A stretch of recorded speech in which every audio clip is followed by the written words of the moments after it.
Hi everyone, আসসালামু আলাইকুম। আপনারা সবাই কেমন আছেন? কাল থেকে বৃষ্টি পড়তেছে একেবারে, মাঝখানে একটুখানি কমছিল, তারপর আবার বৃষ্টি।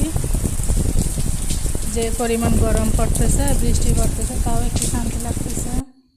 বৃষ্টি থামানোর পর আমি একটু বাজারে গেছিলাম। বাজার থেকে বাজার ছিল না বাসার মধ্যে, কিছু বাজার আনছি। এখানে লাচ্ছা সেমাই আনছি। বাজারে যাইলে অনেক টাকা চলে যায়, একটা কিনতে চাইলে একটার পরে একটা কিনতে কিনতে অনেক টাকা চলে যায়। 2 দিন পর 3 দিন পর এবার বাজারে যাইতে হয়। আজকেও প্রায় 1000 টাকার কাছাকাছি বাজারে গেছে, কারণ লাগতেছে, খাইতে হচ্ছে, আনতে তো হবে। টমেটো, লাচ্ছা সেমাই, শাক, আরও হাবি যাবে অনেক কিছু আনলাম।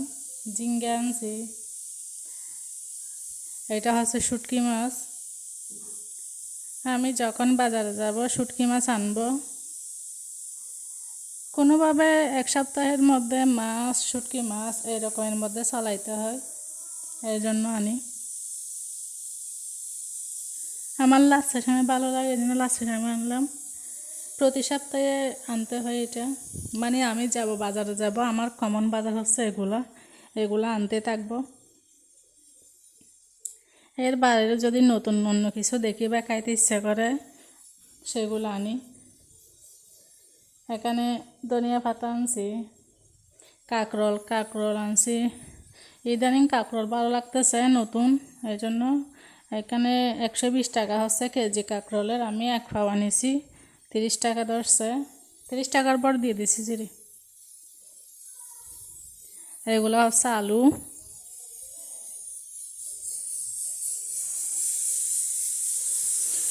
এদিকে আমি কতগুলো আলু সিদ্ধ করতে দিয়েছি, আওয়াজ করে যাচ্ছে।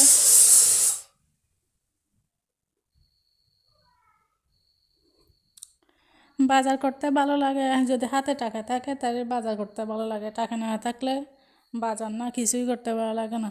এখানে 2টা শসা আনছি, 2টা না 3টা মনে হয়।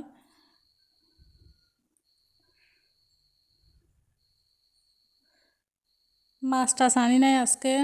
চিংড়ি মাছ কতগুলো আছে। আমি 1 মাস ধরে, প্রায় 1 মাস ধরে লাগাতার চিংড়ি মাছই চলতেছে আমার।